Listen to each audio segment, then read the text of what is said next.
Welcome back to my channel. আশা করি প্রত্যেকে ভালো আছেন।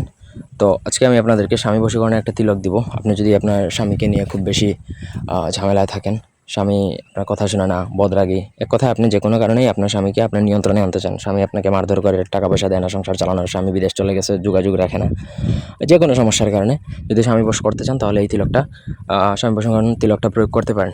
আপনাদের ব্যক্তিগত যে কোনো প্রয়োজন, বান জাদু টোনা উচ্চারণ, মারণ, স্তম্ভন, আকর্ষণ, বিদ্বেষণ ইত্যাদি যে কোনো প্রকার কাজের জন্য আমাদের সাথে যোগাযোগ করতে পারবেন। স্ক্রিনে দেওয়া নাম্বারে সরাসরি ফোনে, হোয়াটসঅ্যাপে অথবা ইমোতে যোগাযোগ করে যে কোনো কাজ করাতে পারবেন দেশে বা দেশের বাইরে থেকে। এটার জন্য আপনাকে গুরুচন লাগবে, বেনারমূল এবং কুমকুম একসঙ্গে পেষণ, মানে আপনাকে গুরুচন, বেনারমূল এবং কুমকুম একসাথে পেষণ করে কপালে তিলক ধারণ করবেন। তিলক ধারণ করে জাস্ট একটা হালকা পরিমাণে ফুটা দিবেন, টিপের মতো করে ফুটা দিবেন। যদি আপনার স্বামী জিজ্ঞাসা করে বলবেন যে এটা টিপ, আর যদি হালকা আকারে থাকে সে না বুঝে তাহলে না বুঝলো। ওই তিলকটা ধারণ করা অবস্থায় যদি আপনি আপনার স্বামীর কাছে যান, তাহলে যখন ওইটা ধারণ করা অবস্থায় সে যখন আপনাকে দেখবে, দেখার পর যে আপনার প্রতি যে আকর্ষিত হবে, ওই আকর্ষণটা বা ওই টুটকাটা সারা জীবন তার সাথে লেগে যাবে।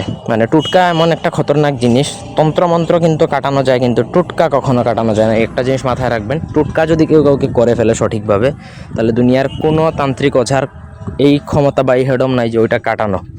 কারণ টুটকা খুবই খতরনাক একটা জিনিস।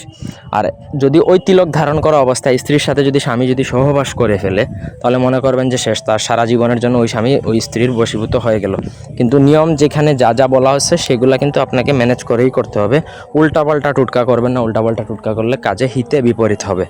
আশা করি বুঝাইতে পারছি। কোনো অংশ বুঝতে অসুবিধা থাকলে কমেন্ট করে জানাতে পারেন। আপনাদের ব্যক্তিগত যে কোনো সমস্যার সমাধানে আমার সাথে যোগাযোগ করতে পারেন হোয়াটসঅ্যাপে বা ইমোতে।